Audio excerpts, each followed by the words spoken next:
रणरङ्गधीरम् राजीवनेत्रम्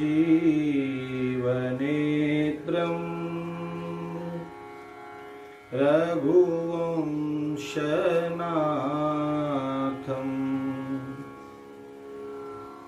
कारुण्यरूपम्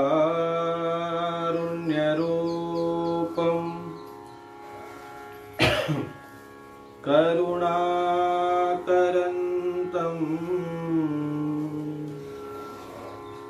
श्रीरामचन्द्रम्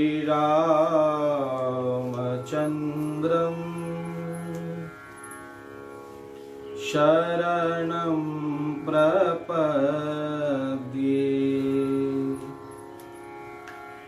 मनोजवं मारुततुल्यवेगं जितेन्द्रियं बुद्धिमतां वरिष्ठम् वातात्मजं वानरयूथमुख्यम् श्रीरामदूतं शरणं प्रपद्ये। श्रीराम जय जय राम, श्रीराम जय राम, श्रीराम जय राम। बोलो भाई, श्रीराम जय राम, श्रीराम जय राम, श्रीराम जय राम, श्रीराम जय राम, श्रीराम जय राम, श्रीराम जय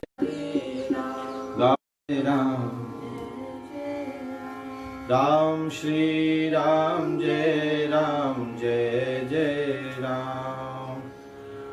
प्रभु रामचंद्र भगवान की जय, श्री बाल कृष्ण लाल की जय, श्यामने महारानी की जय, सरजू मैया की जय, चारों भैया की जय, पूज्यपाद गोस्वामी तुलसीदास जी महाराज की जय, श्री लक्ष्मी नारायण भगवान की जय, सद्गुरुदेव भगवान की।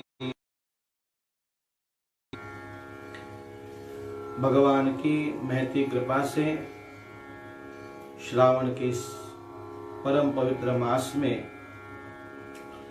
हम सब लोग श्री हरि अनुष्ठान के अंतर्गत नित्य राम कथा का आस्वादन कर रहे हैं। जीव पर जब भगवान की महती कृपा बरसती है तभी जीव सत्संग की ओर मुड़ता है। राम कृपा बिनु सुलभ न सोई, ऐसा कहा हम लोगों ने देखा। बिनु सत्संग विवेक न होई, और राम कृपा बिनु सुलभ न सोई। और कल हम लोगों ने देखा, अति खल जय विषयी बर कागा, ऐसर निकट न जाई अभागा। इस मानसरोवर में आते समय, रामचरितमानस रूपी मानसरोवर में आते समय बड़ी कठिनाइयां आती हैं।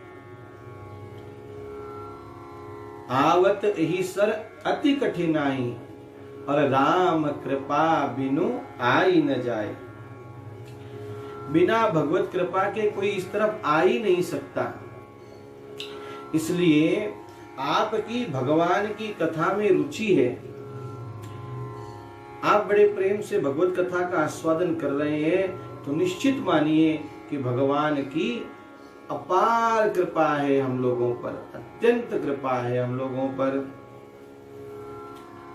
और फिर कल 3 बातें बताई। पहली श्रद्धा, दूसरा संतों का संग, और तीसरा भगवान प्यारे लगने लग जाएं।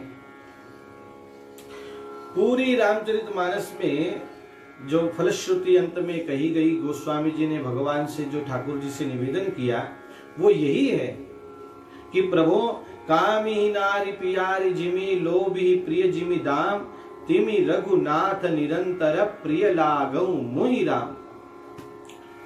हे नाथ, जैसे कामी को स्त्री प्यारी लगती है, वो हर समय स्त्री का चिंतन करता है, जैसे लोभी व्यक्ति धन का चिंतन करता है हर समय, हे प्रभु ऐसे ही हर क्षण मुझे आपका स्मरण हो, बस आप मुझे प्यारे लगे।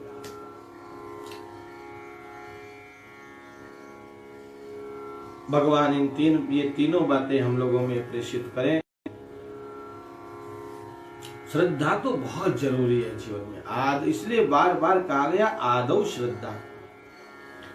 भगवान गीता जी में भी कहते हैं श्रद्धावान लभते ज्ञानम। ज्ञान किसको मिलेगा? ज्ञान श्रद्धावान को मिलेगा। और फिर जो नहाई चह ईसर भाई, 100 सत्संग करो मन लाई। केवल सत्संग करने के लिए नहीं कहा, मन लगाकर सत्संग करने के लिए कहा। और इसके पश्चात कथा आरंभ कर रहे हैं गोस्वामी जी। अब हम लोग भी याज्ञवल्क्य और भरद्वाज जी के संवाद की ओर जा रहे हैं। प्रयाग की ओर हम लोग प्रस्थान कर रहे हैं। अब 43 दोहे तक, अभी तक जो रामायण में गोस्वामी जी ने मंगलाचरणी किया है, सबको प्रणाम करते गए, सबको प्रणाम। और अब प्रयाग की पवित्र भूमि पर याज्ञवल्क्य और भरद्वाज जी का संवाद आरंभ हो रहा है। दोहा नंबर 43 के नीचे कह रहे हैं, अब रघुपति पद पंकरुव ही अधरि पाई प्रसाद, कहूँ जुगल मुनि बरज कर, मिलन सुभग संवाद।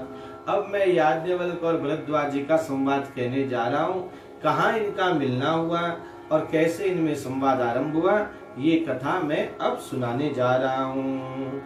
गोस्वामी जी कह रहे हैं, भरद्वाज मुनि बसहि प्रयाग,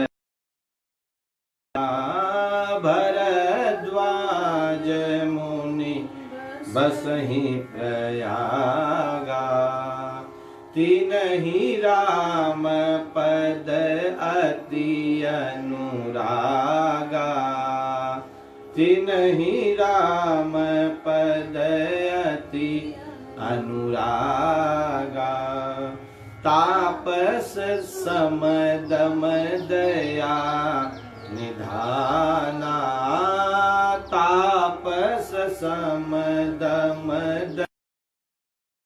धाना, परमारथ पथ परम सुजाना, परमारथ पथ परम सुजान।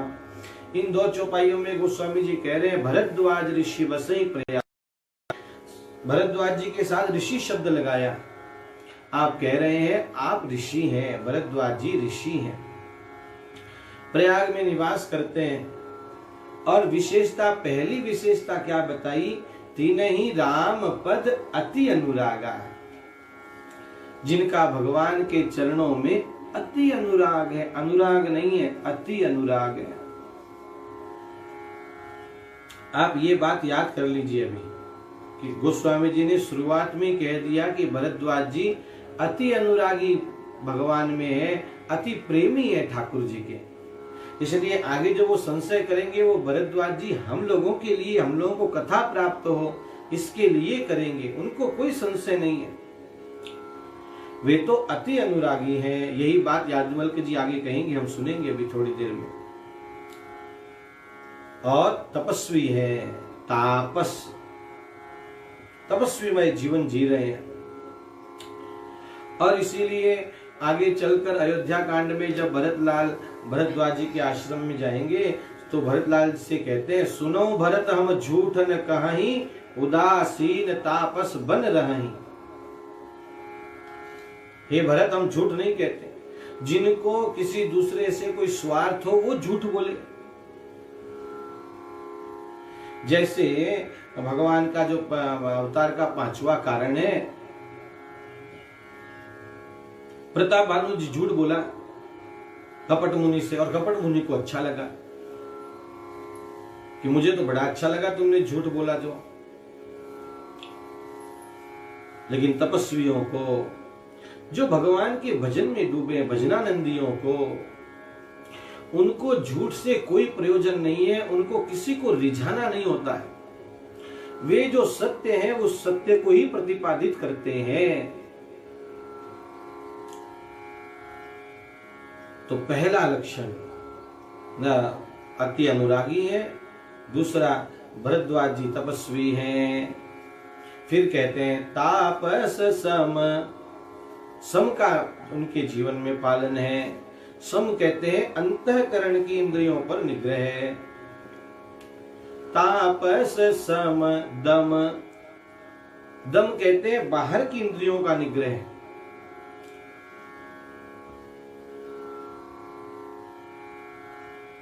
घर में पकौड़ियां बनी है और पहली प्लेट आ गई, दूसरी आ गई, अरे हो गया ना, अच्छी लगी, जीभ को अच्छी लगी, 2-4 ज्यादा खा गए, और अच्छी लगी 2-4 और ले लिया। इसको निग्रह नहीं कहते,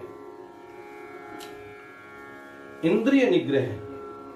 और केवल जिह्वा की बात नहीं, कान का, आंख का, सब में निग्रह होना चाहिए। तापस समदम, तीसरी बात। और फिर आगे चौथी बात कहते हैं दया निधाना। दया के तो निधान है, दया धर्म को मूल है, पाप मूल अभिमान। तुलसी दया न छाड़िए, जब लग घट में प्राण।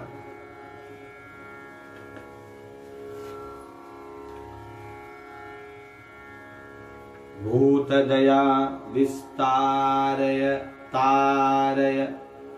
शंकराचार्य भगवान षटपदी में कहते हैं मुझ में दया बढ़े, भूत दया विस्तारय तारय।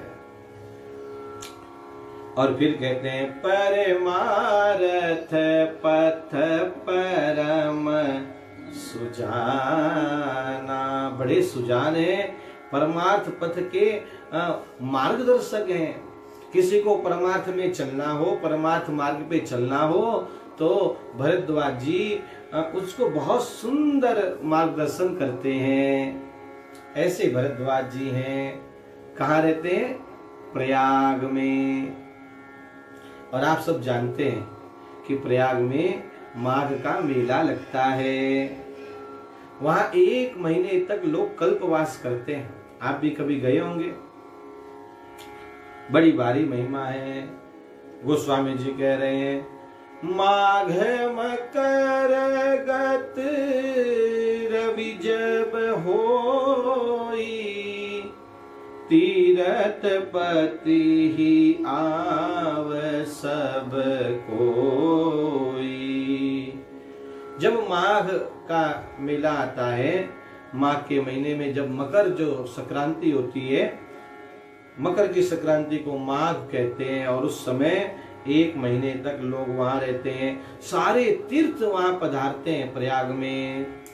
और केवल तीर्थ ही नहीं पधारते, देव अनुज किन्नर नर श्रेणी, सादर मजहि सकल त्रिवेणी। सारे लोग पधारते हैं और प्रयागराज में त्रिवेणी में स्नान करते हैं और भगवान माधव की पूजा करते हैं। हाँ, वेणी माधव, वहां माधव का स्वरूप है। वहां पे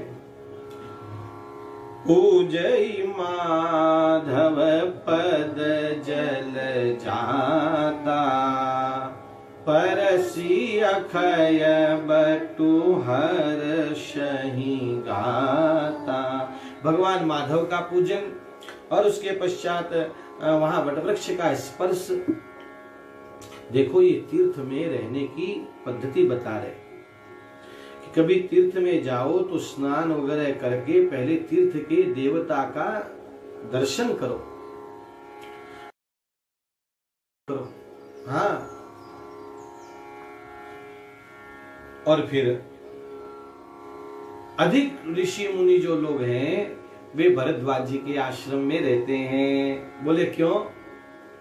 भरद्वाज आश्रम अति पावन, परम रम्य मुनिवर मन भावन।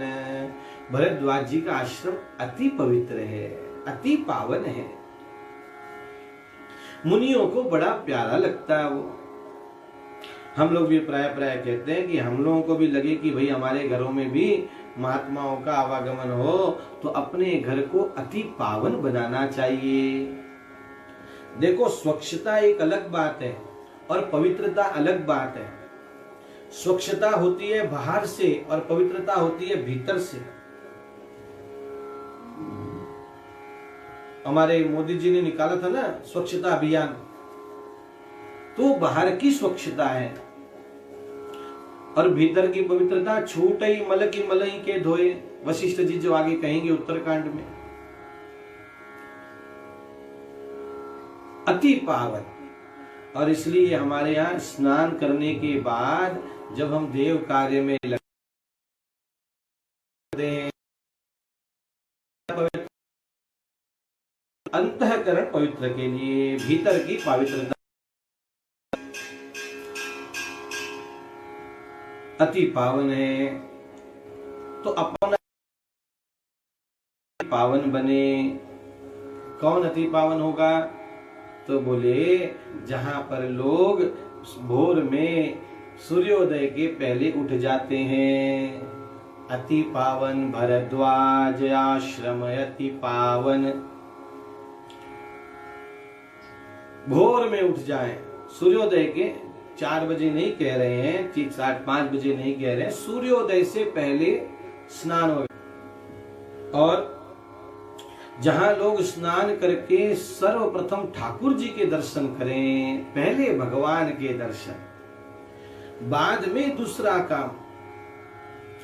देखो हम लोगों ने कल देखा ना कि जिंदगी जब तक रहेगी फुर्सत न होगी काम से। काम कभी घर के पूरे होने वाले नहीं है। तो उठने के बाद स्नान करके पहला दर्शन देव दर्शन। बड़ों तो वो घर अपने आप अति जहां पर रसोई बन, पहला भोग ठाकुर जी को लगता है, उसको अति पावन कहते हैं। आजकल कोरोना की चर्चा चल रही है, ठीक है, करें, अच्छी बात है, लेकिन जिस घर में भगवत भक्ति की चर्चा नहीं, जिस घर में सत्य, ज्ञान, करुणा, क्षमा, इन गुणों की चर्चा नहीं, जिन घरों में भगवान के भक्तों की चर्चा नहीं, उनको कैसे अति पावन कह सकते हैं? संध्या काल के समय जहां दिया नहीं जलता हो, ये सब अति पावन के लक्षण हैं। जहां सब लोग बैठकर थोड़ा तो भी भजन कीर्तन साथ में करें। भरद्वाज आश्रम अति पावन, परम रम्य मुनिवर मन भावन। पवित्रता के साथ साथ, जैसे अभी थोड़ी देर पहले कहा, स्वच्छता, रम्यता होनी चाहिए। घर में पांव रखते ही मन प्रसन्न होना चाहिए। ऐसे अपने घर का वातावरण बनाना चाहिए। सुगंधित धूप दीप भगवान को अर्पित किए जाएं, इत्र आदि ठाकुर जी को समर्पित किए जाएं, तो अपने आप सहज ही घर का वातावरण पवित्र हो जाता है।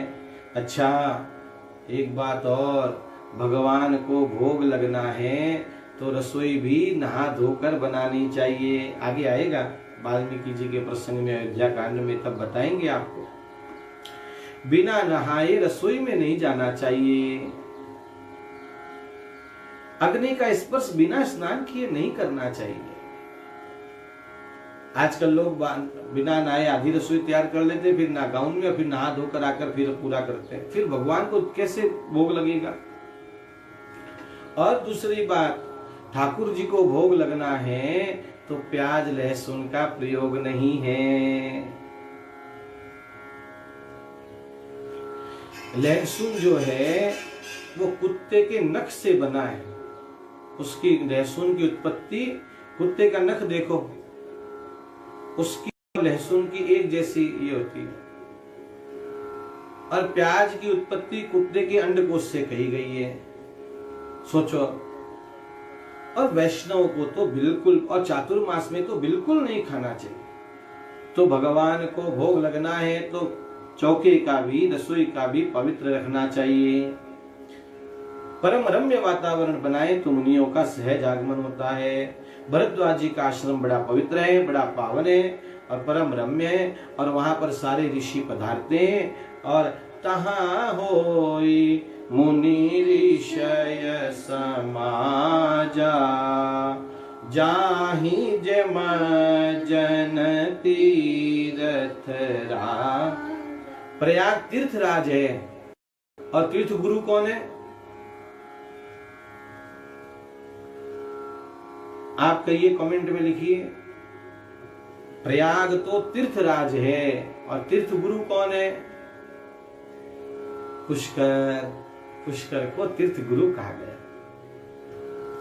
ये सब स्नान आदि करते हैं, भगवान के गुण गाते हैं।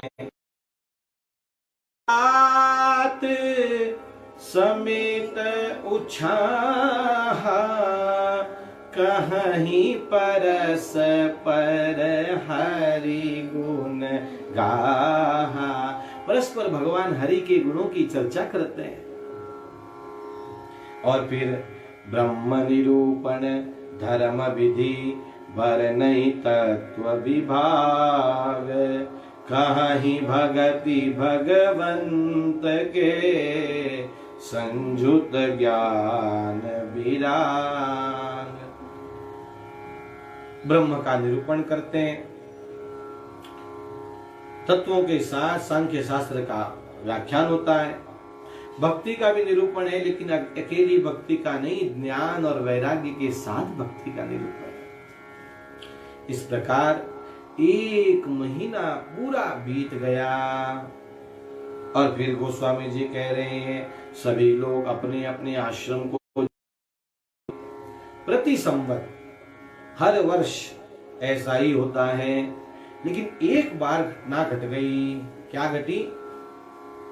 एक बार भरी मकर नहाए, सब मुनि से आश्रम सियाए। सभी लोग आश्रम को प्रस्थान कर गए। और फिर बलिक मुनि परम विवेकी, भरद्वाज राखे पद। याज्ञवल्क्य जी भी जाने लग गए तो भरद्वाज जी ने उनको टोका नहीं, पैर पकड़ लिए। हमारे यहाँ देखो, जाते समय किसी को टोकते नहीं है, पीछे से आवाज नहीं देते। तो क्या किया? भरद्वाज जी रोकना चाहते हैं याज्ञवल्क्य जी को, तो आवाज नहीं लगाई, जाकर चरणों में गिर गए। अच्छा, ये याज्ञवल्क्य जी कौन है? परम विवेक। प्रभु आप भीतर चलिए। अच्छा, और फिर भीतर ले गए। सादर चरण सरोज पखारे, पुनि अति पुनीत आसन बैठारे। और फिर चरणों का प्रक्षालन किया और सुंदर आसन पर उनको विराजमान किया।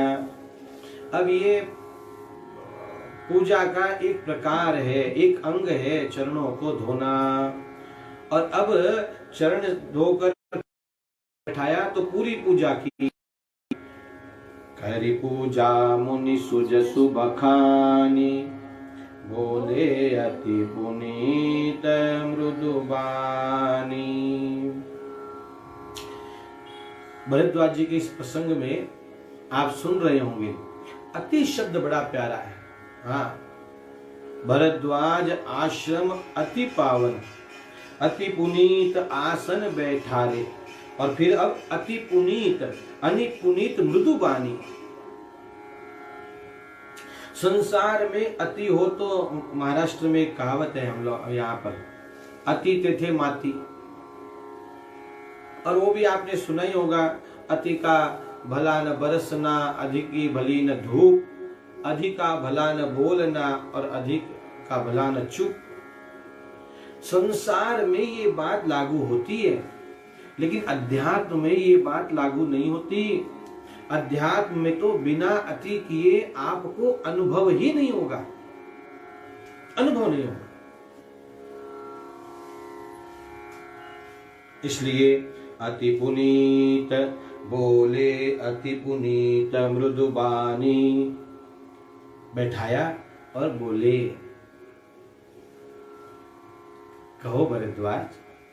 तब भरद्वाज जी बोले, नाथ एक संसहु बड़ भारी, करगत वेद तत्व सबु तोरे। नाथ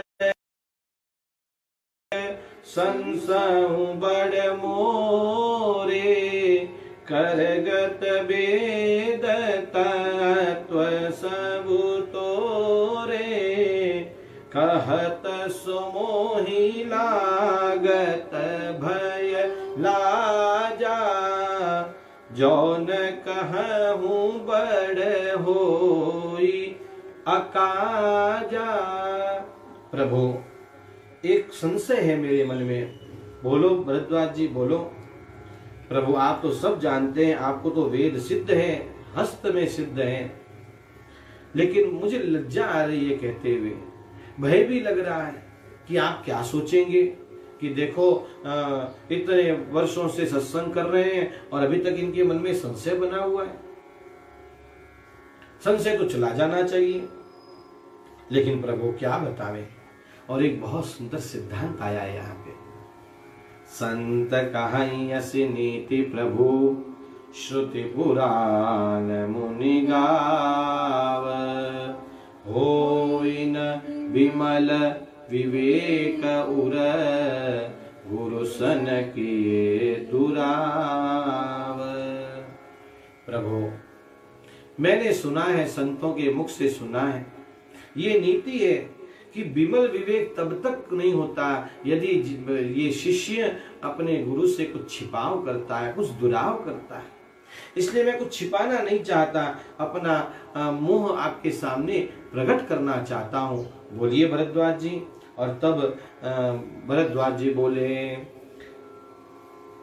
राम नाम कर अमित प्रभावा, संत पुराण उपनिषद गावा। संतत जपत शंभु अविनाशी, शिव भगवान ज्ञान गुण राशि। प्रभु, एक राम जी हैं जो भगवान महादेव, जिसका सतत जप करते रहते हैं, वह सतत जपत दिव्य राम नाम। एक राम वो है, और उसके उन राम की महिमा कौन नहीं जानता। प्रभु, राम कवन प्रभु पूछूं तो ही, मैं आपसे पूछना चाहता हूं वो राम और एक दूसरे राम। एक राम अवधेश कुमारा, किनकर चरित विदित संसारा। नारी विरह दुख लहे हूं अपारा, भयऊ रोष रन रावण मारा। प्रभु, ये दोनों राम एक हैं अथवा अलग अलग हैं, ये बताइए। अब देखो, मजे की बात सुनो। ये कथा वर्षों पहले की हम लोग देख रहे हैं, जब याज्ञवल्क्य जी से भरद्वाज जी कह रहे हैं आज इस कलयुग में लोग भगवान राम के अस्तित्व को न माने तो कौन बड़ी बात है भाई। आज भी बड़ा झगड़ा है, हाँ बहुत झगड़ा। कुछ लोग कहते हैं हम सगुण भगवान राम को नहीं मानते जो विराज रहे हैं ऊपर ठाकुर जी, वो कहते हैं हम तो निर्गुण राम को मानते हैं। एक राम अवधेश का बेटा, एक राम घट घट में लेटा, एक राम का सकल पसारा, और एक राम है सबसे न्यारा। जो सबसे न्यारा है उसकी हम आराधना करते हैं, हम उसकी राम राम पूजा करते हैं। ये सब बालिश बना है। संतों ने बड़ा सुंदर उत्तर दिया है इसको। एक महात्मा ने कहा, जहां तक मुझे स्मरण आ रहा है, साकेतवासी श्री पंडित रामकिंकर जी की प्रवचनों में मैंने पढ़ा है, उन्होंने यही कहा। उन्होंने कहा, क्या कहा अभी दोहा क्या सुना आपने? एक राम अवधेश का बेटा, एक राम घट घट में लेटा, एक राम का सकल पसारा, और एक राम है सबसे न्यारा। तो आप कहते अरे नहीं नहीं, एक निकाल दो। वही राम अवधेश का बेटा, वही राम घट घट में लेटा, उसी राम का सकल पसारा, और वही राम है सबसे न्यारा। कहीं कोई प्रश्न है ही नहीं। अब कोई पुत्र से पिता कहे, किसी पुत्र से कोई कहे कि तुम्हारे पिताजी जो हैं, एक बाप भुआ का भाई और एक बाप तेरे दादा का बेटा है, और एक बाप तेरे मौसा का साडू, और एक बाप तेरी माँ का पति। अब ये चारों एक हैं कि अलग अलग हैं? अब बोलो तुम्हारा बाप कौन है इसमें बताओ। तो चारों एक ही तो हैं, अलग अलग थोड़ी हैं। अब आप जितने संबंध है वो बोलते जाओ, मैं तो उदाहरण दिया आपको। बाप अलग अलग नहीं है, ऐसे ही ठाकुर जी अलग अलग, राम एक ही है। लेकिन अब राम कथा सुननी है ना, इसलिए आप मुझे ये बताइए, प्रभु सोई राम की अपर को जाहि जपत त्रिपुरारी, सत्य धाम सर्वज्ञ तुम कहूं।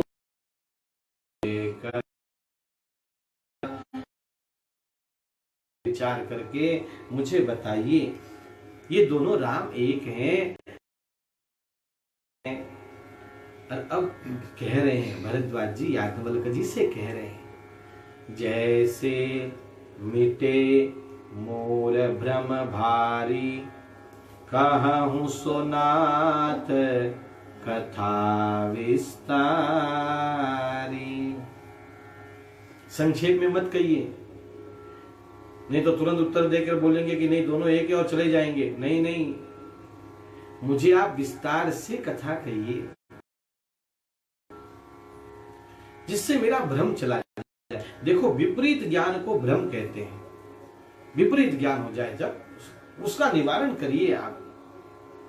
और ऐसा बोलकर भरद्वाज जी मौन हो गए, चुपचाप बैठ गए।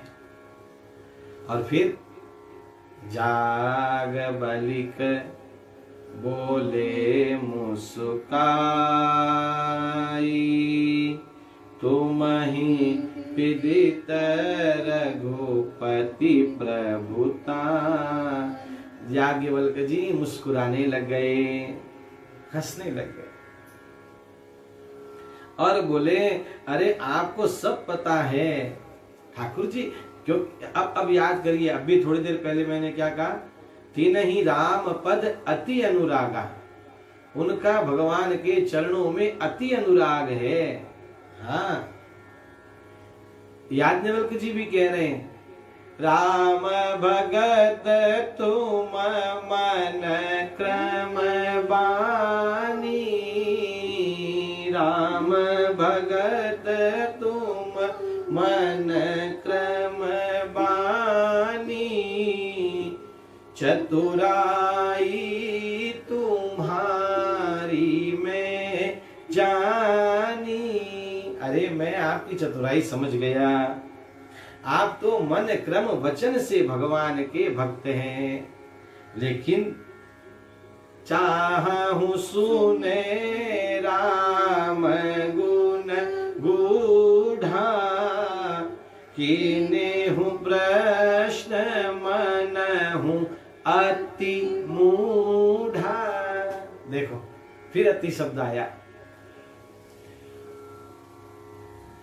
आप ऐसे प्रश्न कर रहे हैं जैसे आपको कुछ पता ही नहीं है, अति मूढ़ होकर पूछ रहे हैं। मैं आपकी चतुराई समझ गया, आप भगवान की कथा सुनना चाहते हैं, भगवान के गूढ़ रहस्यों को सुनना चाहते हैं, तो चलो मैं आपको सुनाता हूं। और अब कर्म के घाट पर याज्ञवल्क्य जी कथा आरंभ कर रहे हैं। देखो कल 4 घाट बताए ना, ज्ञान का घाट, भक्ति का, कर्म का और शरणागति का। तो शरणागति पर तो गोस्वामी जी कह ही रहे हैं कथा। अब कर्म के घाट पर याज्ञवल्क्य जी कथा सुना रहे हैं और भरद्वाज जी श्रोता होकर कथा सुन रहे हैं। एक वक्ता और एक श्रोता। अब कुछ महात्मा बैठे होंगे तो सामने बैठे हैं और भरद्वाज जी से कह रहे हैं, याज्ञवल्क्य जी अब मैं कथा आरंभ कर रहा हूं। तात सुनहु सादर मनुलाई, कहूँ राम के कथा सुहाई। अब सादर मन लगाकर कथा सुनिए। अब मैं कथा का आरंभ कर रहा हूं। और कथा का एक नियम है कि जब भी कथा आरंभ की जाए तो वक्ता सर्वप्रथम कथा का महात्म्य गाता है कि आखिर ये कथा क्यों सुननी, क्यों इस कथा को देखना चाहिए। तो भरद्वाज जी से याज्ञवल्क्य जी कथा का महात्म्य 2 चौपाइयों में कह रहे हैं। महामोह मही से सुविशाला, महामोह मही से सुविशाला, राम कथा कालिका कराला, राम कथा कालिका कराला, राम कथा शशि किरण समाना, राम कथा शशि किरण समान, और संत चकोर करहि दे पाना, संत चकोर करहि जे पाना, महामोह महिषेषु विशाला। महामोह को महिषासुर कहा। गोस्वामी जी विनय पत्रिका में रावण को कहते हैं मोह दश मौली तद भ्रात अहंकार आदि। यहाँ पर याज्ञवल्क्य जी कह रहे हैं महामोह ये महिषासुर है। और आप जानते हैं ना कि महिषासुर का उद्धार किसने किया? साक्षात जगदम्बा काली मैया ने किया। अम्बे तू है जगदम्बे काली, जय दुर्गे खप्पर वाली, तेरे ही गुण गाए भारती हे मैया हम सब उतारे तेरी आरती। जैसे कालिका मैया ने महिषासुर का उद्धार किया, जय जय हे महिषासुर मर्दिनी रम्य कपर्दिनी शैलसुते। तो ऐसे ही ये राम कथा कालिका के समान है। अच्छा, कालिका तो बड़ी कठोर है।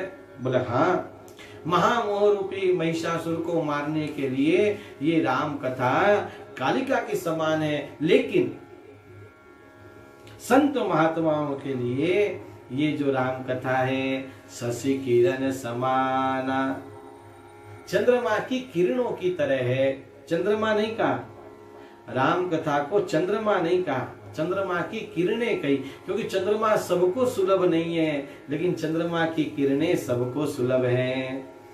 राम कथा शशि किरण समाना और संत चकोर करहि जेहि पान। और ये इसका पान करते रहते। देखो, कथा का पान करना चाहिए, और इसलिए श्रीमद् भागवत जी में भी आप जब श्रवण करते हैं तब महात्म्य में आया, सदा सेव्या सदा सेव्या श्रीमद् भागवती कथा, यस्य स्मरण मात्रेण सदा सेव्या। हर समय सेवन करो, पान करो।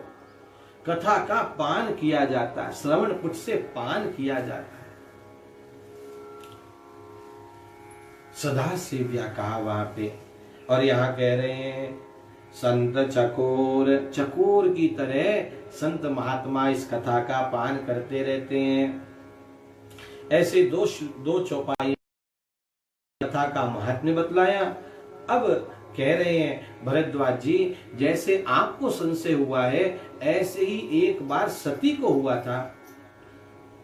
ऐसे ही संशय कीन भवानी, महादेव तब कहाँ बखानी। अब याज्ञवल्क्य जी भरद्वाज जी के समक्ष सती और शिव का चरित्र आरंभ कर रहे हैं। एक बार त्रेता जोग माही, शंभु गए कुंभज ऋषि पाही, संग सती जग जननी भवानी, पूजे ऋषि अखिलेश्वर जानी। राम कथा मुनि बरज बखानी,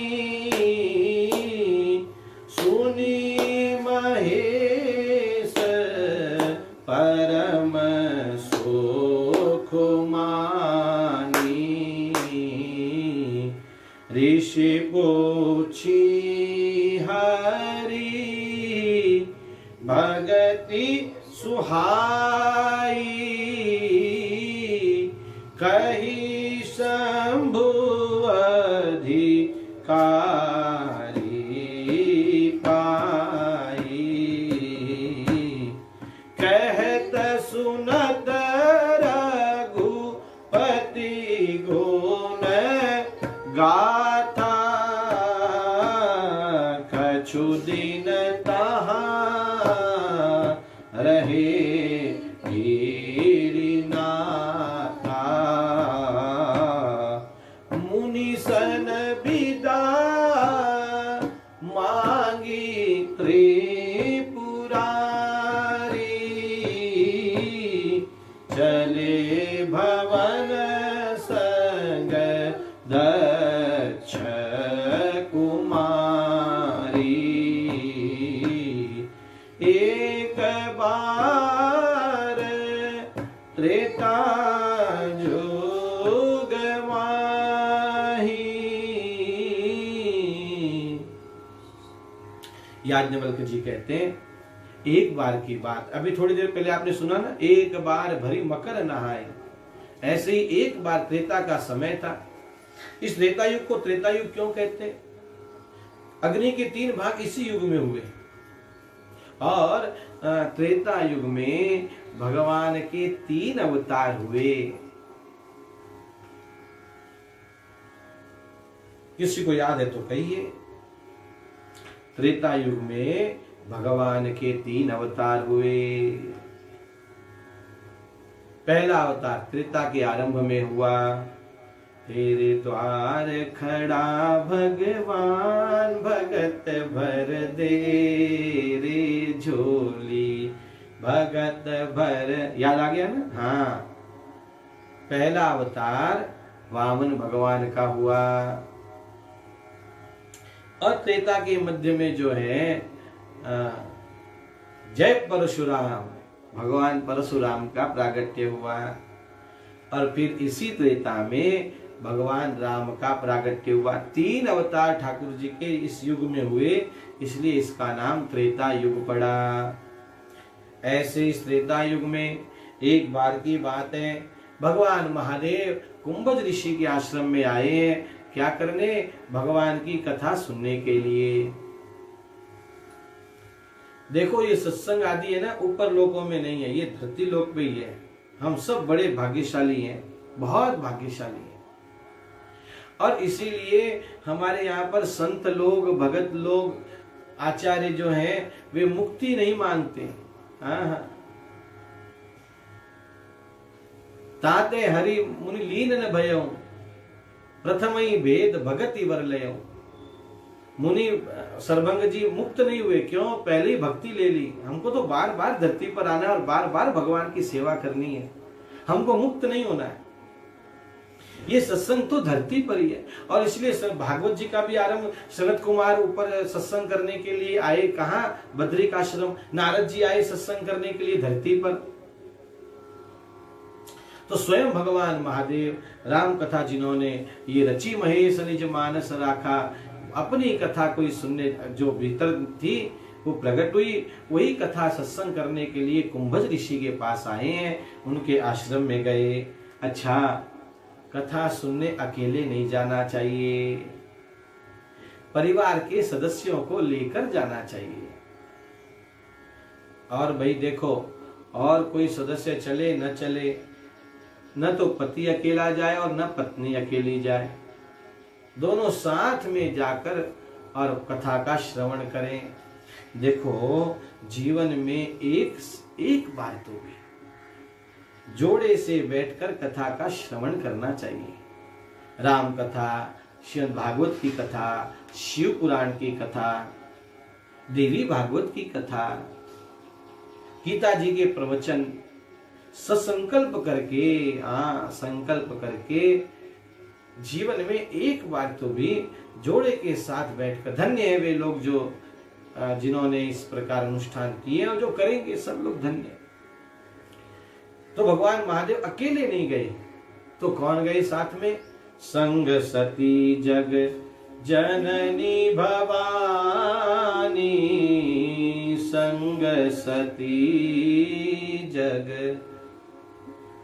सती आई है। सती कौन है? जगत जननी है। जगत जननी मात की जय। और फिर जैसे आए, अब कोई बहुत बड़े आए हैं तो अगस्त जी खड़े हो गए और उन्होंने उठकर भगवान महादेव का पूजा किया, पूजा की भगवान महादेव की। बस यहीं से सती के मन में ऊहापोह चलना शुरू हो गया, यहीं से आरंभ हो गया। अब देखो, श्रोता वक्ता की पूजा करता है, ये तो सब जानते हैं, लेकिन अगस्त जी वक्ता है, होंगे, अभी राम कथा कहेंगे और वो श्रोता की पूजा कर रहे हैं। तो सती के मन में आया, ये क्या कथा कहेंगे जो, लेकिन अगस्त जी ने तो पूजे ऋषि अखिलेश्वर जाए हैं मेरे आश्रम में, आज पूजा की और नीचे बैठे इनको नियम ये है कि वक्ता ऊपर बैठे। तो सती का और दूसरा ध्यान में आया कि नहीं नहीं ये क्या कथा कहेंगे, लेकिन ऋषि ने तो कथा कही। राम कथा मुनिवर जब खानी, सुनी महेश परम सुख मान। मैंने कथा ठीक से सुनी कि नहीं सुनी, इसका प्रमाण क्या? इसका प्रमाण है कि मुझे सुख की अनुभूति होती है। अब चौपाई ध्यान से सुनिए। राम कथा मुनि बरज बखानी, सुनी महेश परम सुख मानी। आह, नाम हटा दिया सती का, श्रोता में से नाम कट कर दिया। आज की भाषा में कहना हो तो बैठी वही है लेकिन कथा में ध्यान नहीं है, इसलिए श्रोता में से उनका नाम हटा दिया। इसलिए कहा जाता है कि केवल बैठने से नहीं होता है, भीतर से श्रवण पुट करना चाहिए। सुनी महेश परम सुख मानी, भगवान महादेव जी को बड़ा अच्छा लगा और अब कथा पूरी हो गई। अब भगवान महादेव जाने को तैयार हुए, तो अब कुछ कथा पे चढ़ाना तो चाहिए, तो क्या देवे आपको? तो ऋषि ने कुछ मांगा नहीं। हमारे यहाँ मांगने की तो परंपरा है ही नहीं। हमारे देश के ऋषि किसी ऋषियों ने नहीं मांगा, आज तक नहीं मांगा, क्योंकि हमारे ऋषि सामर्थ्यवान है। हाँ, इकट्ठा करने वाले हमारे ऋषि वगैरह नहीं हुए। हाँ, हमारे यहाँ तो ऋषियों के पास कामधेनु साक्षात रहती है, मंत्रों का बल सहज रहता है।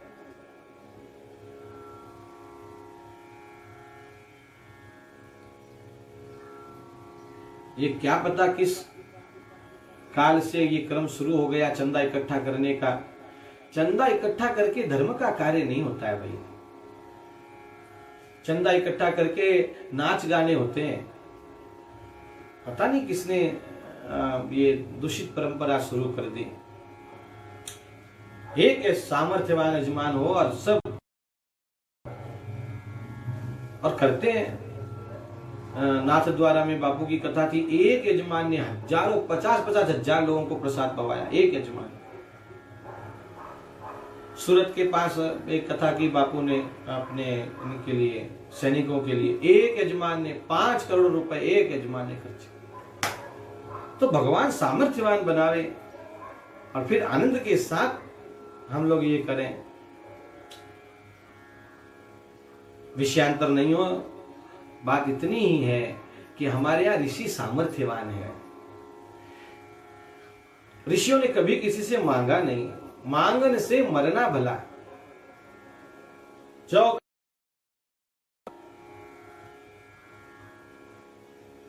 और उससे पहले वो मरे जिन मुख से निकसत ना है। और इसीलिए चलो ठीक है, कभी अवस्था आ भी जाए मांगने की, संसारी लोग जीव हैं, तो भी मांगो उसी से जो दे दे खुशी से। मांगना नहीं कभी जीवन। ऋषि ने कुछ नहीं कहा, महादेव जी ने कहा नहीं नहीं कथा सुनिए, कुछ तो भेंट अर्पण करनी होगी ना।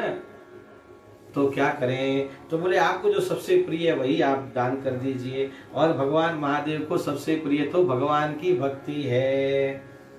ऋषि पूछी हरि भगति सुहा, भगवान की भक्ति पूछे और फिर कही